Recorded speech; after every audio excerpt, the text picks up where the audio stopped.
So what did the hot dog say to his mate? I'm on a roll. Because I'm pretty sure it's a bun. It's a bun. Perfect.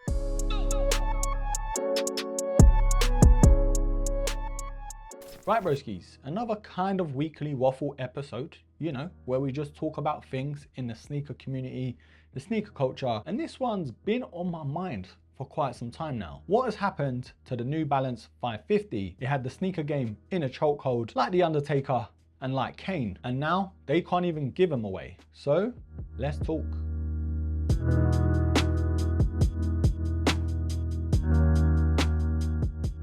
Now the best one to date, and I don't care what anyone says, it is the ALD, I can't remember the name.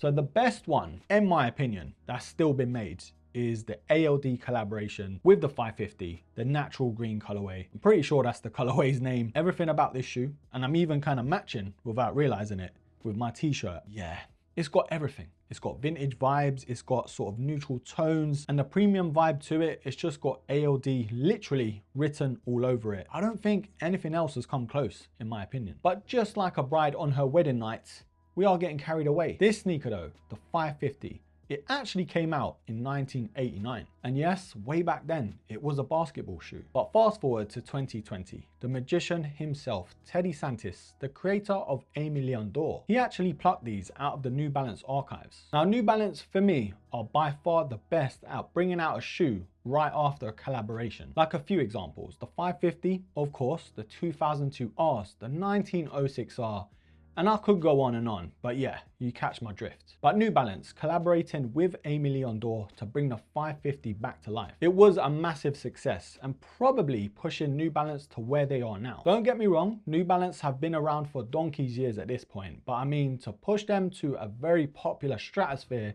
like they are now, the 550 definitely played its part. Now, we all know what happened around that time in 2020. The whole sneaker game was upside down. Everything and anything was reselling for money. And the 550s were sort of New Balance's answer to the Nike Dunk. But with the New Balance 550 though, honestly, as soon as the collaboration come out, they were going for silly money. And then they also followed up, of course, to capitalize on the success with a few different colorways. But even the GRs were so hard to get. Now, I've got about 4 pairs, and yeah, as much as I love them, I definitely got sucked into the hype. They were so hard to get, and I couldn't even get them until like 2021, so that kind of says it all. First, I got the white and navy pair, which I absolutely love. Right, broskies, I forgot to mention, I also got the ALD white and green pair. I got the sizing wrong, so I had to get rid of those. And I also got the Syracuse colorway to the 550. So yeah, I got quite a bunch. Anyways, back to the video. And I ended up going the resale route with the natural green ALDs. And yeah, looking back now, I did get them for a steal, so I'm not too mad. And then one thing led to another. I got the red pair, and then I did get the all white pair. But it's one of those things, you had to be there to understand the hype and also how hard they were to get. Now though, they're literally going for peanuts and they still can't sell out. Now, if you ask me, New Balance definitely did to the 550 what Nike have done to the Dunk, where they were selling out like hotcakes, collab after collab, colorway after colorway. And now it's to the point where we're actually sick of the shoe. Now, of course, the Dunk is always going to have a little bit more weight compared to the 550 just because of the popularity. It's Nike after all. And I do think a lot of their collabs hold better weight compared to the 550. Now, New Balance though, they did sort of move on from the 550 relatively quickly if you think about it. They moved on to the likes of the 2002 R, the 1906 R, which I've already mentioned. And even after those, the likes of the 1960s. Now, it is kind of the natural thing for these brands to sort of saturate a shoe to the point where nobody wants it anymore. But it is kind of mad that I don't see anyone wearing a 550 anymore. Yes, even though people are sick of the Jordan 1, for example, the Nike Dunk and so on, I still see people wearing them. But I genuinely think it's been like over a year since I've seen someone with a 550 on, which is actually mad. And one might even argue the 550 might be responsible for ALD's popularity in the sneaker game. Just pointing it out there, bruh.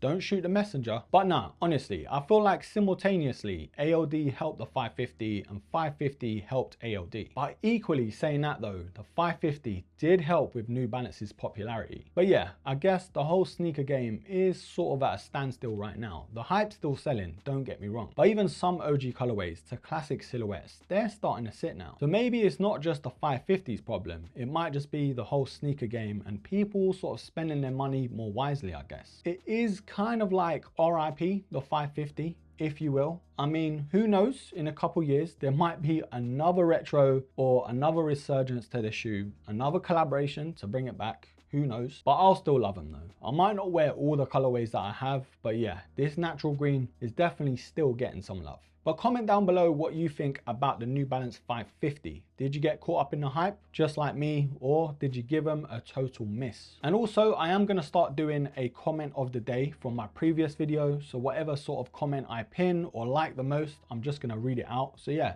it's a fun way to highlight what you guys are actually saying. Now, every Monday we do go live, 8 p.m. UK time over here on YouTube. And yes, this Monday just gone, we did speak about top 5 Air Max 95s ever. It was a lot harder than it sounds. I was going around in circles at one point. So the comment of the day is from that video actually. And it's my boy Hass. He talks about the 2 colorways that he would go for. It's the Air Max 95 Evolution of Icons, which is an absolute banger. And also the Nike and Para collaboration, the Running Man. Couple bangers in there, bro. Not gonna lie. But yeah, that's the comment of the day from my previous video. And yeah, I think that's about it. I think the 550, this is my way of paying tribute to that shoe. Absolutely love it. Yes, it's kind of like the forgotten child to the New Balance sort of popular shoes going forward, or the modern era, I guess. And I feel like New Balance's sort of golden shoe at the moment is the 1906R. Even the 2002Rs are slightly getting left behind, which is a shame because I do think that's my favorite New Balance shoe.